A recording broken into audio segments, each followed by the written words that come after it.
sudah mengungkap sejarah itu pada webinar beberapa hari yang lalu di tanggal 5 kemarin yang diselenggarakan oleh Asosiasi Guru Sejarah di Indonesia. 34 provinsi hadir pada saat itu, sekitar 1.900 lebih yang terdata oleh atau terekam oleh Asosiasi Guru Sejarah pada saat itu, dan kami kemudian mengulas secara spesifik periode pertama sejarah perjuangan bangsa Indonesia sejak 1945 sampai dengan 1950 begitu, dan peran serta Sultan Hamid II begitu besar di tahun-tahun itu, tahun sejak kemerdekaan, kemudian transisi hingga kedaulatan penuh itu didapatkan.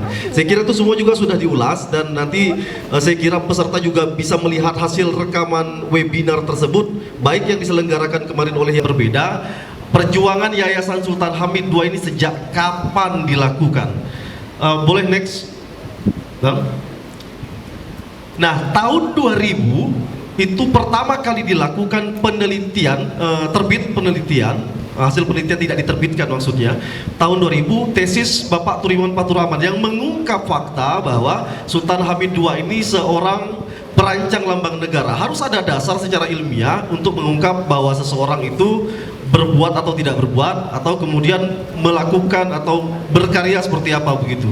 Nah, kemudian tahun 2000 ini Pak Turiman mempresentasikan tesisnya di hadapan beberapa guru besar yang ada di Universitas Indonesia. Kemudian akhirnya berhasil pada saat sidang tesis tersebut dan dapat dipertahankan secara ilmiah, kira-kira begitu.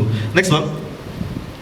Nah, kemudian Yayasan Sultan Hamid II tahun 2000 pertama kali di Indonesia melakukan presentasi, melakukan pameran lambang negara di Kesultanan Kadriah Pontianak. Pada saat itu setelah terungkap fakta Sultan Hamid II sebagai perancang lambang negara oleh tesis Pak Turiman, kemudian dipublis di media massa, kemudian heboh begitu, kemudian ramai dibicarakan.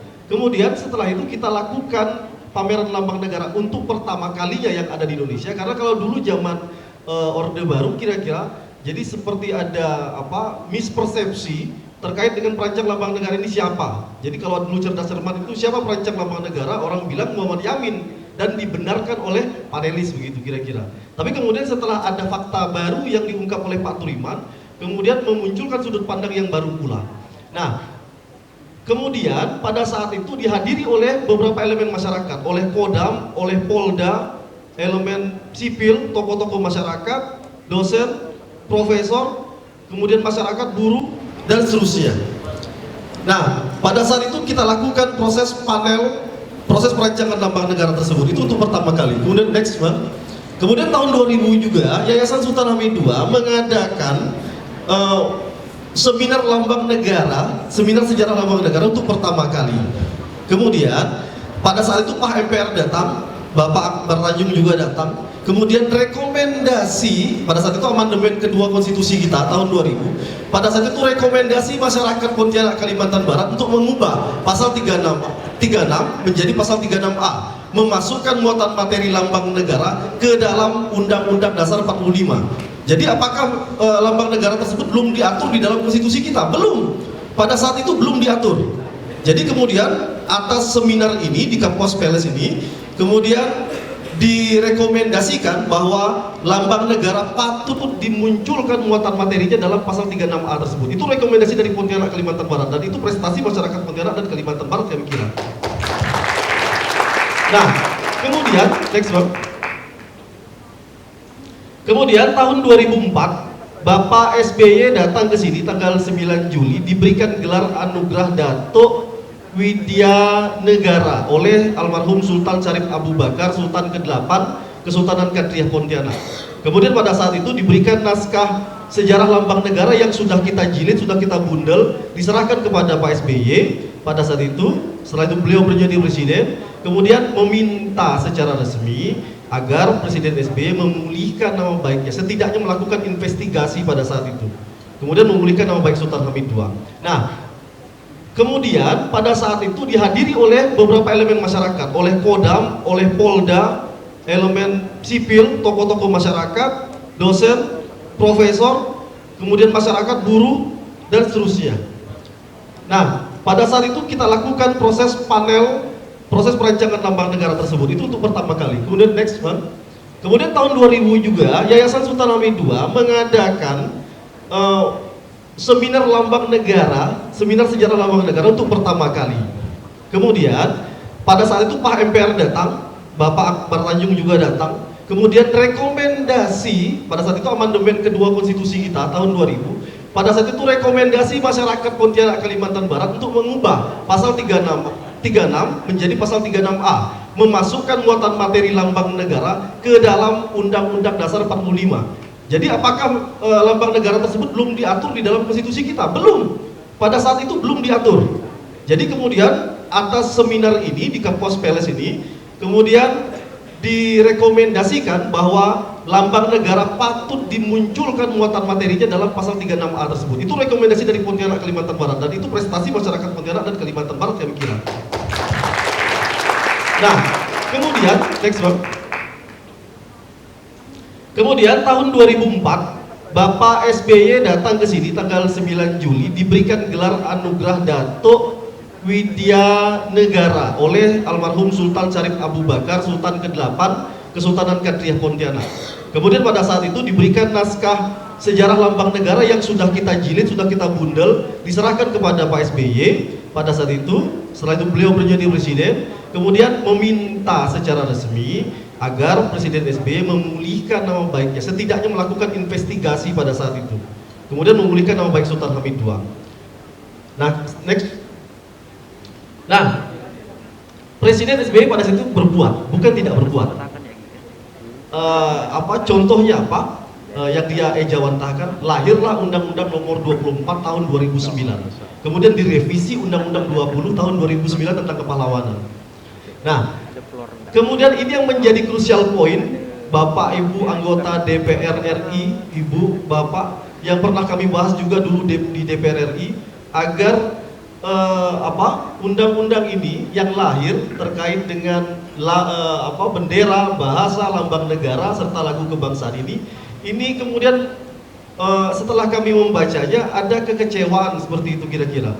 Dalam pasal 58 Undang-Undang 24 tahun 2009 ini disebutkan Wage Rudolf Supratman sebagai pengubah lagu Indonesia Raya. Kita lihat pasal 46, pasal sebelumnya disebutkan lambang negara adalah Garuda Pancasila, ejawantah dari atau amanah dari Undang-Undang Dasar 1945 tadi pasal 36.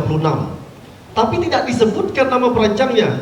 Ini diskriminasi hukum yang saya kira menjadi catatan bersama masyarakat Kalimantan Barat untuk meminta atau mendorong wakil rakyat kita untuk memasukkan muatan materi di dalam pasal 46 bahwa Sultan Hamid II adalah perancang lambang negara di dalam undang-undang tentang bendera, bahasa, lambang negara dan serta lagu kebangsaan ini. Karena apa? Karena tidak adil. Kalau di dalam pasal 58 itu disebutkan Wage Rudolf Supratman sebagai pengubah lagu Indonesia Raya, kenapa pasal 46 tidak dimasukkan muatan materi tentang Sultan Hamid II sebagai perancang lambang negara? Maka dari itu juga menjadi fokus atau konsen perhatian kami untuk mendorong agar wakil rakyat kita memasukkan muatan materi tersebut. Next one. Kemudian tahun 2010-2011 kita juga bekerja sama dengan Museum Konferensi Asia Afrika mengadakan pameran lambang negara selama 3 bulan, kira-kira seperti itu. Dan kemudian melakukan seminar nasional 60 tahun hari jadi lambang negara kita. Pada saat ini sampai dengan hari ini memang belum ditetapkan sebagai hari nasional peringatan hari lahir lambang negara, tanggal 11 Februari 1950. Tapi kami terus memperingati setiap tahunnya pada tanggal 11 Februari tersebut. Nah, kemudian pada saat itu seminar itu hadir beberapa sejarawan untuk membedah, untuk mengulas soal sejarah lambang negara ini. Next one. Kemudian tahun 2012 saya menyelesaikan tesis berjudul Delik terhadap keamanan negara atau makar di Indonesia, suatu analisis yuridis normatif pada studi kasus Sultan Hamid II tahun 1950 tahun 1953. Soal pers, pada saat itu 1950 Sultan Hamid II sudah distereotipkan sebagai seorang penjahat, sebagai seorang pemberontak. Saya pada saat itu juga ke Arsip Nasional, tidak ada datanya Pak, hanya satu foto. Akhirnya saya kemudian ke Perpusnas, saya menemukan tabloid, kemudian pemberitaan pada saat itu yang menstereotipkan Sultan Hamid II sudah sebagai seorang penjahat. Jadi pers itu sudah mengadili Sultan Hamid II sebelum diputuskan tahun 1953. Kemudian yang ketiga, yang saya soroti juga tadi, Westerling, yang pelaku utama tadi, soal dua kejadian tanggal 23 Februari 1950 dengan 24 Februari 1950, itu tidak dihadirkan dalam peradilan untuk didengarkan keterangannya. Bagaimana kita bisa mengatakan ini peradilan suatu peradilan yang fair begitu?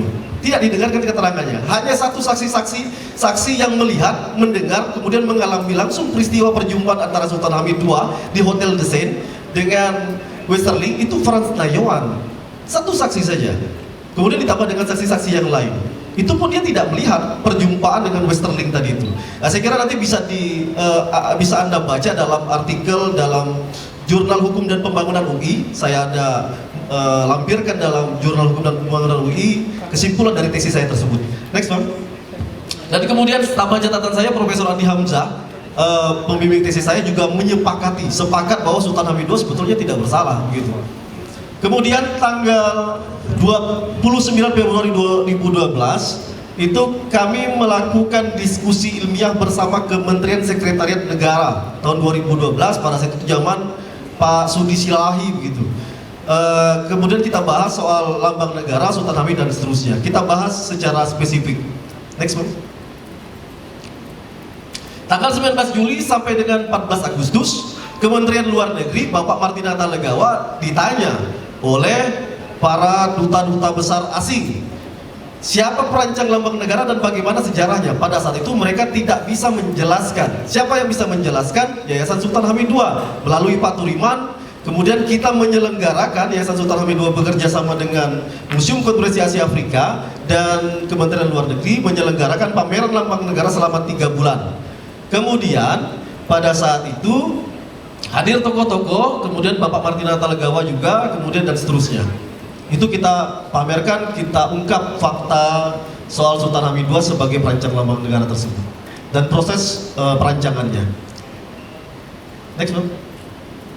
Kemudian 2013 kami konsen ke Pontianak, Kalimantan Barat, karena masyarakat Pontianak, Kalimantan Barat juga faktanya tidak begitu memahami secara spesifik soal sejarah Sultan Hamid II. Tanggal 24 Mei 2013 kami melakukan focus group discussion di Top Indonesia, mengundang semua tokoh-tokoh masyarakat Pontianak, semua tokoh-tokoh masyarakat Kalimantan Barat untuk membedah bersama soal sejarah Sultan Hamid II ini. Itu kita lakukan dan animo masyarakat Kalimantan luar biasa. Itu fakta bahwa masyarakat Kalimantan Barat mendukung perjuangan ini. 1000 orang lebih hadir pada saat itu di PCC. Next, Bang. Iya, 5 menit lagi. Kemudian FGD 2 kita laksanakan 31 Juli 2013. Next. Ini kemudian pameran lambang negara 3 bulan di Arsipda. Terus, kemudian Lifetime Achievement Award kita juga berikan kepada tokoh-tokoh Kalimantan Barat 2013. Kemudian Presiden Joko Widodo datang pada saat Karnaval Festival Katulistiwa, kita memberikan bundel kepada beliau, bundel pengakuan Sultan Hamid II sebagai pahlawan nasional, diserahkan secara resmi oleh Sultan Syarif Abu Bakar Al-Qadri sebagai pahlawan nasional, karena memang faktanya Sultan Hamid II memiliki peranan yang begitu besar yang sudah kami ungkap dalam dunia digital dengan dokumen-dokumen yang ada, transkrip, manuskrip dan seterusnya. Oke.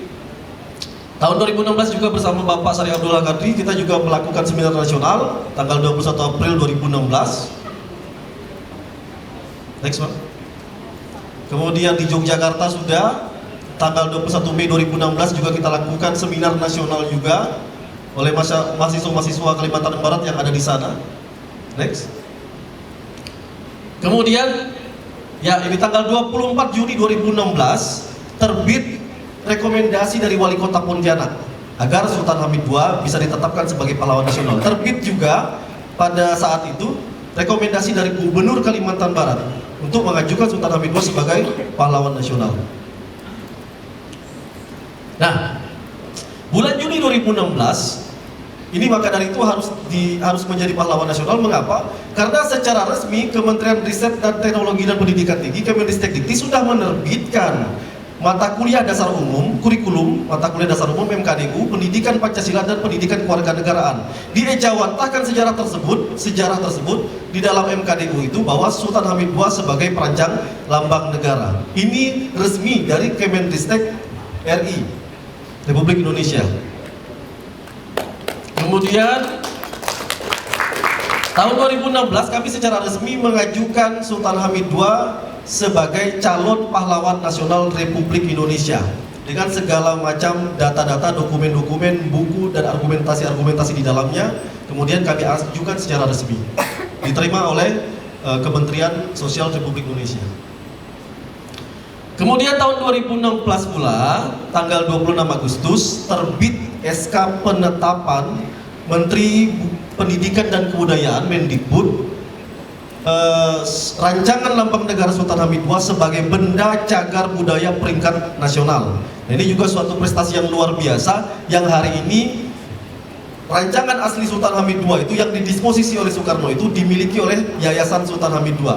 Kami akan serahkan itu kepada negara bila mana sudah terang benderang, bila mana Sultan Hamid II diakui peran kepahlawanannya di Indonesia secara resmi di Republik Indonesia ini. Pernah ada upaya-upaya memang dari pemerintah untuk meminta, seperti Arsip Nasional meminta rancangan asli yang didisposisi oleh Soekarno itu, kemudian gambar Garuda yang terbalik tangannya, kemudian tulisan tangan Sultan Hamid II di kertas RTC, Round Table Conference, dan seterusnya. Tapi kami tidak memberikan. Tetapi kalau misalkan sudah diakui dan sudah terang benderang ini semua, maka kita akan bekerja sama secara penuh dengan pemerintah dan insya Allah akan kita upayakan bersama begitu kira-kira. Next. Kemudian tahun 2016 September ada surat dari Kemensos bahwa berkas belum lengkap, kemudian 2017 kami lengkapi lagi. Next. Nah, ini kita mengadakan hari ulang tahun ke-67 lambang negara juga di Pontianak dan di Bandung pada saat itu. Next. Kemudian TP2GD, karena memang ada kekurangan dari tim peneliti dan pengkaji gelar tingkat daerah, itu maka dari itu kita gelar tim peneliti dan pengkaji gelar tingkat daerah merekomendasikan Sultan Hamid II sebagai pahlawan nasional. Maka dari itu kemarin pada saat bersama dengan sejarawan yang ada di Indonesia pada saat itu yang menolak Sultan Hamid II sebagai pahlawan nasional, kami katakan bahwa TP2GD saja ini merekomendasikan. Mengapa TP2GP menolak, kan begitu? Oke? Next. Nah, ini bundel dokumen-dokumen yang kami serahkan ke Jakarta di Kemensos. Pada 1 Maret kami lengkapi dan 30 Maret kami lengkapi. Ada 2 troli pada saat itu. Next.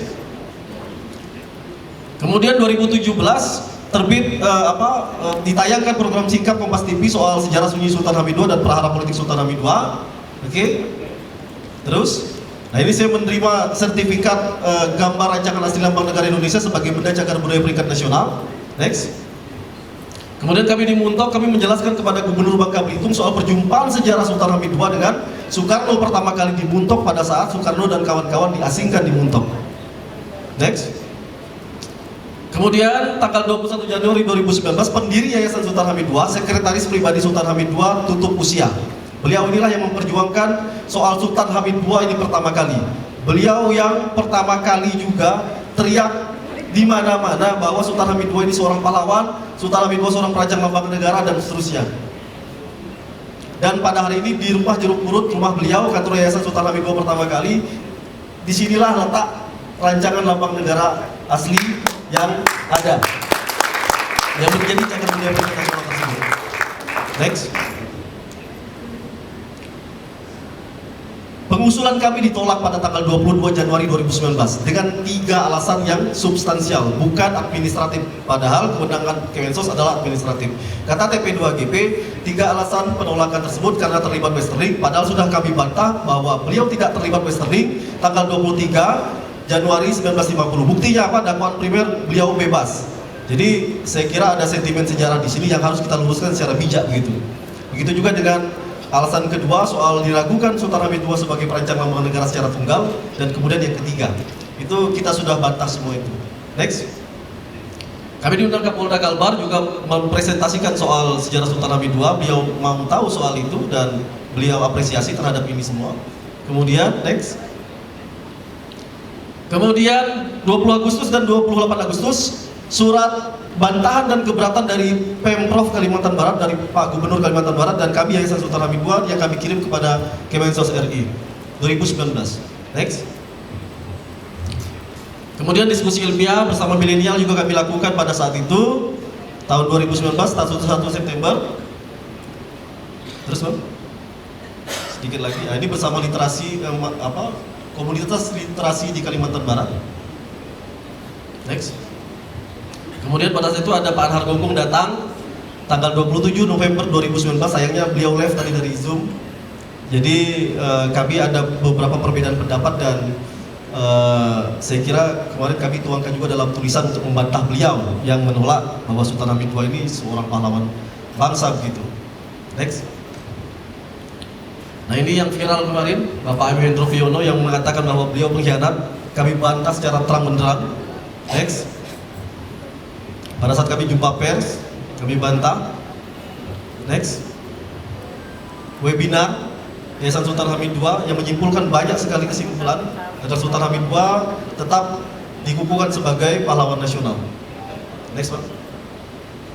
Nah ini Asosiasi Guru Sejarah juga tampil pada saat itu beberapa sejarawan-sejarawan yang ada di Indonesia, termasuk Profesor Mutia Hatta yang mengatakan bahwa beliau mengatakan kemarin, saya belum pernah mendengar itu kata dia, Bung Hatta sampai Bung Hatta meninggal bahwa Sultan Hamid II seorang pengkhianat. Jadi artinya dapat kita simpulkan bahwa memang Sultan Hamid II seorang pahlawan dan patut kita perjuangkan, kira-kira seperti itu. Saya kira cukup dari saya tidak mengulas lebih dalam soal sejarah Sultan Hamid II, bisa dibaca, bisa dilihat di YouTube dan seterusnya. Nah itu perjuangan panjang kami selama 20 tahun, sejak tahun 2000 sampai dengan tahun 2020, sudah 20 tahun tidak terasa perjuangan yang dilakukan. Semoga di tahun ini atau di tahun depan Sultan Hamid II ditetapkan sebagai pahlawan nasional Republik Indonesia. Terima kasih, apresiasi masyarakat Kalimantan Barat terhadap perjuangan ini. Saya sampaikan, Assalamualaikum warahmatullahi wabarakatuh.